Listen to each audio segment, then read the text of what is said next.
नमस्कार. आज मी आपणास बाळंतबत्तीसा म्हणजे याला इंग्लिशमध्ये आपल्याला असं म्हणता येईल टॉनिक इन डिलिव्हरी हे देण्याची जी पद्धत होती त्याच्यामागं बरेच शास्त्रीय कारणं असतील.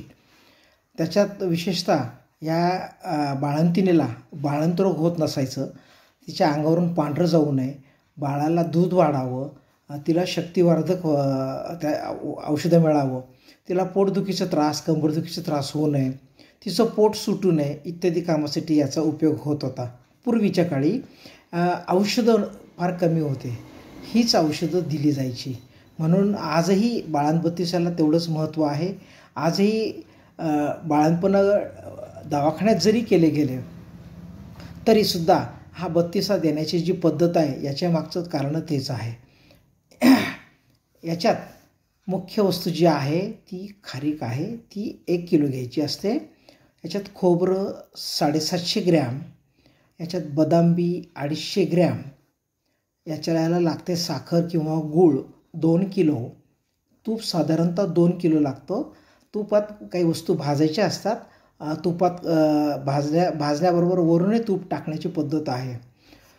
सफेद मुसळी लागते 10 ग्रॅम, कायफळ लागतं 10 ग्रॅम, याच्यात सालम मिश्री नाव 10 ग्रॅम, पंजाब मिश्री 10 ग्रॅम, गाठी पिंपळी 10 ग्रॅम, लेंडी पिंपळी 10 ग्रॅम, गोडंबी 100 ग्रॅम, खसखस 100 ग्रॅम, बदामी धने 100 ग्रॅम, बडीशोप 50 ग्रॅम, धुनीच्या शेपा किंवा बाळशेपा म्हटलं जातं त्या साधारणतः 50 ग्रॅम, दूध काडी 10 ग्रॅम. आणि मायफळ जे आहे या मायफळचं वैशिष्ट्य असं आहे का जर त्या बाळंतिणीला मुलगा झाला तर तिला मायफळ द्यायचं नसतं, आणि जर तिला मुलगी झाली तर त्याच्यात मायफळ टाकतात, ते 1 नग टाकतात. लवंग 5 ग्रॅम, मिरी 5 ग्रॅम, कंबरकस 25 ग्रॅम, सुपारीचं फूल 10 ग्रॅम, अक्कलकरा 10 ग्रॅम, सराटे 100 ग्रॅम, जायपत्री 20 ग्रॅम, सुंठ 100 ग्रॅम, डिंक तळलेला 250 ग्रॅम व डिंकाची पावडर किंवा भुकटी ती साधारणतः 100 ग्रॅम. याच्यात आळीव टाकतात 25 ग्रॅम, आस्कंद टाकतात 10 ग्रॅम आणि जायफळ टाकतात 2 नग. असं जे हे मिश्रण आहे, ह्या मिश्रणाचा काय करायचं असतं, खारीक आणि खोबरं वेगळं तयार करून ठेवायचं, बदामाचे काप करायचे, ह्या जे बाकीच्या वस्तू असतात या थोड्या प्रमाणात भाजायच्या असतात. त्याच्यात खोबरं खारीक जे मिश्रण जे असतं ते त्याच्यात मिक्स करायचं, त्याला पण थोडासा भाजायचं असतं. नंतर चवीनुसार साखर तूप त्याच्यात मिळवायचं, गूळ पण मिळवायचा, आणि याचे 40 लाडू करण्याची पद्धत होती. 40 लाडू का?